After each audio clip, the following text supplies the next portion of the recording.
pleasure of knowing Siobhan Gardner. Oh my God, since the very beginning of my career, Siobhan was there when I was fresh out of college, entering the education game, 13, almost 14 years ago now. Yeah. So, we won't go into those stories. We all have those first, second, third year stories. But anyhow, we're just so grateful to have you on our live chat this morning.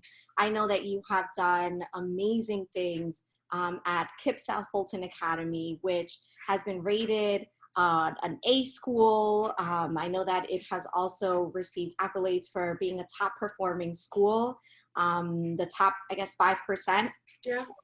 Title I schools. Your students are outperforming schools at the district level, at the state level. You're doing just some amazing things, and we just wanted to bring leaders together from across the country who are doing this work and just share their experience in this pandemic, share the successes that both have led to you outperforming, other schools, also your retention rates, teacher retention, staff retention, your staff stays. Why don't you briefly begin with just a little bit about yourself and your experience in this pandemic? All right, so a little bit about myself. I have been in education for 19 years now, 17 at the same school at KIPP South Fulton Academy. I started, however, in Newark, New Jersey. Wow. And I fell in love in Newark. I moved to Atlanta because the cold was a bit much. Even though I'm from the Bronx, I was just over it. And I just haven't left, got married, had 2 kids, and fell in love with East Point in our community at KIPP South Fulton Academy. This pandemic has been, I think, a lot for everyone. And it puts us all in a place of reflection, I think, and thinking about what we're doing, what we need to stop doing, what we need to start doing, and what we need to reconsider or reimagine. One thing I'm really grateful for is that the level of grace our staff has offered us.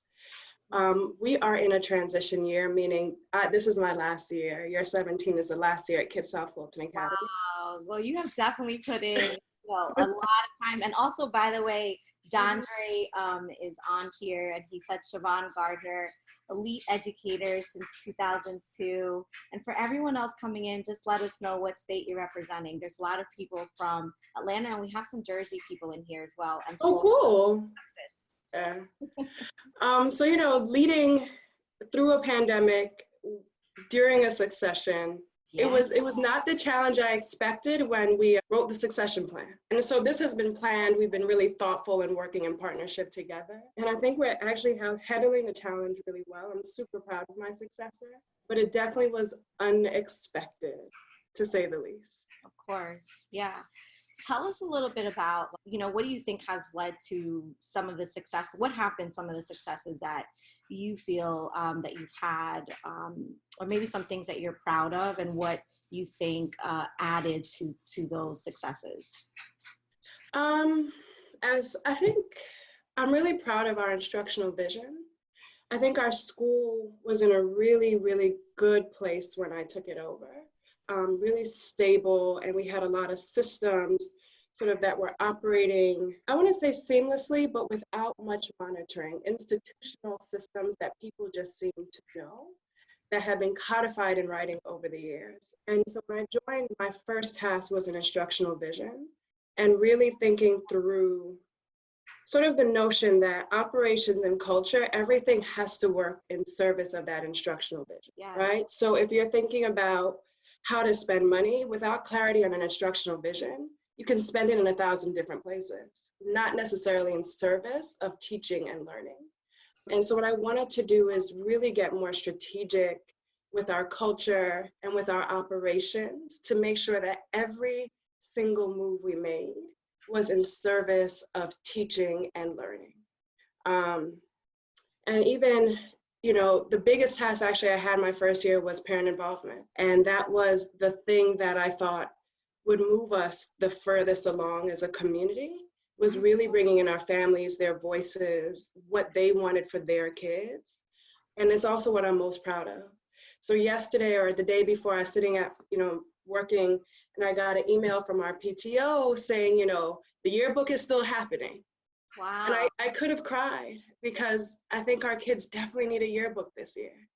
A way to remember this unprecedented experience and how we got through it together. And just to see that email come in, I just thought, wow. If you had told me 3 years ago that our PTO would be keeping our community connected through a pandemic, I would have believed it because I'm a faithful person, but it's surreal. To It's see it surreal. actually play out this way is another thing. And by the way, speaking of parents, there is someone, it's AMA educator, someone that's logged in from the Bronx, and they said they are a former parent of KIPP SFA. Really? Yep. And Dondre said that you took SFA to a level of excellence, especially around the continuous data cycle. So I'm going to pin that comment, but let's just stick for a moment with your parent organization. There's a lot of school leaders on here, or even parents on here who could probably benefit from just some concrete like action steps that your team took, that you took around engaging your parent community, and maybe how that's even playing out right now in this pandemic. Yeah, I think the first step I took was realizing we had a problem. So my first year we went up for a charter renewal, and you need 100% of parents, or and not a unanimous per se, but I think a percentage vote for parents to say they want the school to continue. And at that point we were doing pretty well, and we had notified parents about the vote, and maybe 20 parents showed up out of well over 300 families. And I was really disheartened. So we did have a unanimous vote, but the numbers were so low. And it just left me thinking, what am I really doing here? If it's not, if parents don't feel inclined or so in love with the school, they want to show up for the vote, you know? And that was a really important moment for me. And from there, the 20 parents that did show up, I sat down with them, and impromptu, I said, I need feedback. I need to know what's happening. Wow. They handed it to me. I got what I asked for. Adjusting, some affirming, mostly adjusting. How many leaders out there, just really quick, just do a check, roll call real quick. How many leaders out there have sat down with their parents and told them, hey, just give me the real. Just give it to me. Black coffee, no milk. Right, exactly. So let's hear from some people out there, and then, yeah, but go ahead. Yeah, and I was just in such a spirit of humility. Like I was ready to receive it because I just knew whatever they said, it was going to be right. So I think sometimes we get feedback and we want to reject it because we can't do it, or it's dissonant with what we thought to be true. Or you get, at that point I was putting in 15-hour days, right? Like, I mean, sun up to sundown. And so you don't want to hear it because you're like, I'm working so hard. How could you say that? But I had gotten over all of that. I just needed it. And so I heard everything, and I understood that some things I could just fix immediately. Other things I needed some more time on, but the things I could fix immediately, I chose to just fix immediately. So that, the 20 parents that chose to show up for the vote, they needed to see something different. Yeah. Yeah. And it just took off from there. I got one family member, two parents that came to me after and said, you know what? We want to head your PTO. Wow. I know. And from those two parents, things just took off. It just took off. Yeah, I think it's really interesting. And I just want to name this. We did talk about feedback and how important it was in this case for you to receive that. But I want to make the distinction here because leaders, it's not just about hearing the feedback. It's actually doing something with it and figuring out. I love, Siobhan, how you said, I figured out what I could fix immediately. Those are small wins. And you showed parents that their voices actually did matter and that you weren't just trying to check a box off of your position. No. It sounds to me like you were really operating also just in your personal authority. Like, just give me the real versus I'm just checking a box because I'm the, principal. But so what are some of the things that your organization, one of the things you mentioned was they're putting together a yearbook right now. some specific things that they're doing right now, or that you're doing right now? In terms of the pandemic, or yeah, right now we're trying to actually figure out how to get more kids logged in to our virtual learning platform. What we're noticing is that our 8th and 7th graders are logging in at a much higher rate than our 5th and 6th graders. Oh, okay. Yeah, and I don't know if that's a testament to the culture. I'm realizing too that the 8th graders also made a video montage. They just on their own for the year. It was beautifully done. Oh, wow. And so I'm realizing that the sense of belonging and the connectedness our kids have who've been there longer is sort of pushing them to get online, to get their work done and keep each other encouraged. And I'm wondering what it looks like for 5th and 6th graders using those peer relationships in the same way to keep things going, and what it looks like to engage parents of the lower school to get their kids engaged at a higher level. Like what levers to pull there, because I don't think we've quite figured it out yet. So let's talk about, so I know you mentioned school culture, or particularly like digging into the culture with your 5th and 6th grade and naming some real things that are happening with your 7th and 8th graders. And I just want to make a connection to some of the comments that people are making. There's some things around data. Data keeps coming up, like an amazing instructional coach versus some principals. Great example of growing leaders. That was May. Data-driven instruction keeps coming up. And then we have a question here that maybe we could tie into what you just shared. What metrics do you look at to assess school culture? And if you'd like, also just give us an insight to what you're doing with data-driven instruction, and like what successes have you seen there, and how maybe you're seeing that even now in the pandemic, the strengths of having done that. So I would say, some metrics would be objective and some more subjective. So I think objectively, you're going to be looking at attendance, right? Just are kids coming to school, and at what rate are they coming to school? You're going to look at survey results for school culture in terms of teacher survey results, leader survey results, and kid survey results. And it's up to you. I mean, there are surveys that maybe your organization pushes out, but you can also do a survey at any point with kids to find out how they're feeling, via Google or what have you. I think on a more daily basis, I ask kids and I ask families. So I just make the effort to talk. If I see families at the window, I'll just ask, how are things going?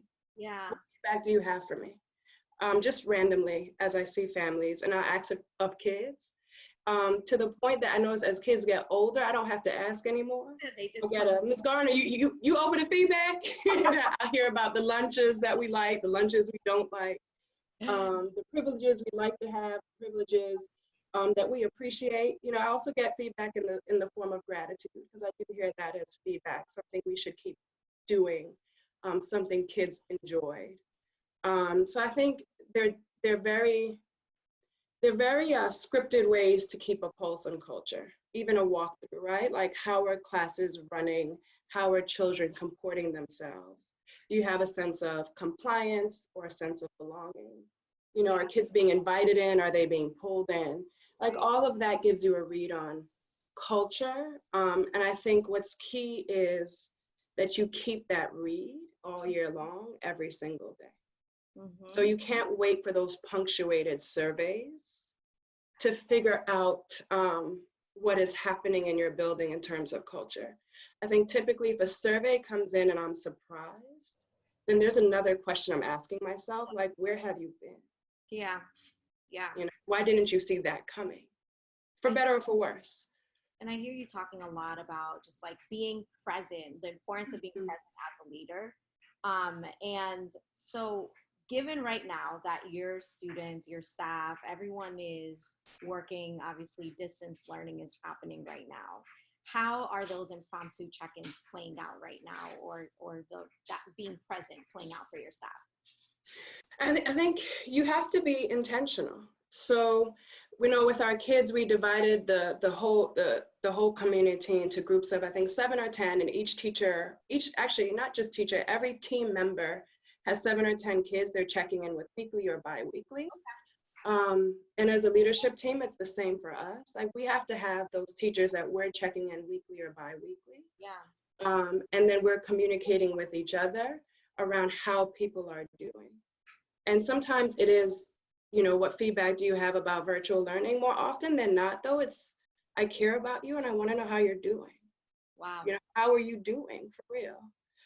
So I think if you ask about staff retention, a lot of it is just understanding that your people are your people. And it's your job to see them, to hear them, to listen, to love them. It's your job. Mm-hmm. So there's a lot of, just in doing this work now, doing these live at chats for, gosh, over 30 days now, you know, this has been a big point that school leaders have brought up, and leaders even outside of education have brought up, is how do we continue to keep a cohesive culture, keep our team going. And one thing that stuck out to me in what you said is just going beyond those quote unquote staff meetings, right? Like, Yeah. You focus on being intentional about, hey, you're gonna, you know, lead your own leadership team, each person having teachers specifically that they check on. And it sounds like that's going all the way down to your students. And not just teachers, the whole staff, right? Like, culture is your entire community. It's not just your teachers. So what about your custodial staff? Everyone. We're checking on our people. Oh, that's amazing. That is awesome. I love that. I love it. There are Y'all people. take notes. I hope you're taking notes.